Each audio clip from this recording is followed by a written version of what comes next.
ಕಡ್ಡಿ ಪುಡಿ ಹಾಕ್ತೀನಿ, ಗಾಂಜಾ ಕುಡಿತೀನಿ, ನನ್ಗ ಊಟ ಇಷ್ಟ ಆಗಲ್ಲಪ್ಪ. ಆ ತರ ಮಾಡ್ಬೇಡ ನಾನು. ನನ್ನ ಜೀವನ ನನ್ನ ಇಷ್ಟ ನೀನು ಅಂತ ಹೇಳೋದಕ್ಕೆ. ಪ್ಲೀಸ್ ಆ ತರ ಮಾಡ್ಬೇಡ. ಅದು ನನ್ನ ಇಷ್ಟ ನೀನು ಅಂತ ಹೇಳೋದಕ್ಕೆ.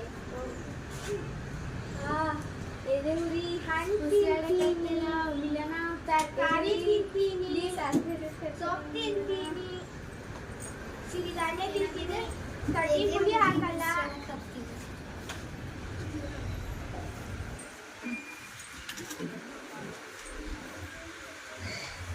ನರ್ಸ್, ಎಸ್ ಡಾಕ್ಟರ್, ಇವ್ರನ್ನ MRI ಸ್ಕ್ಯಾನಿಂಗ್ ಕರ್ಕೊಂಡೋಗಿ.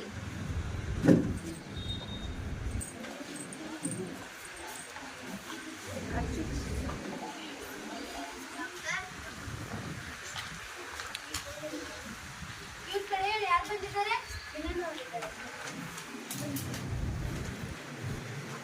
ಇವರು ಸಿಗರೇಟ್ ಸೇದೋದ್ರಿಂದ, ಡ್ರಿಂಕ್ಸ್ ಮಾಡೋದ್ರಿಂದ, ಕಟ್ಟಿ ಪುಡಿ ಹಾಕೋದ್ರಿಂದ ಮತ್ತೆ ಗಾಂಜಾ ಸೇವನೆ ಮಾಡೋದ್ರಿಂದ ಇವ್ರು ಕ್ಯಾನ್ಸರ್ ಬಂದಿದೆ. ಇವ್ರಿನ್ ಬದುಕಲ್ಲ. ಅಯ್ಯೋ ತಾಲೂಗೆ ಮೊದಲೇ ಹೇಳಿದೆ, ಡ್ರಿಂಕ್ಸ್ ಮಾಡಬೇಡ, ಕಡ್ಡಿ ಪುಡಿ ಹಾಕಬೇಡ, ಧೂಮಪಾನ ಮದ್ಯಪಾನ ಮಾಡಬೇಡ ಅಂತ. ಎಷ್ಟು ಹೇಳಿ ನನ್ನ ಮಾತು ಕೇಳೇ ಇಲ್ಲ. ಆರೋಗ್ಯವೇ ಮಹಾಭಾಗ್ಯ. ಆರೋಗ್ಯವೇ ಮಹಾಭಾಗ್ಯ. ನಮ್ಮ ಆರೋಗ್ಯ ನಮ್ಮ ಕೈಯಲ್ಲಿ.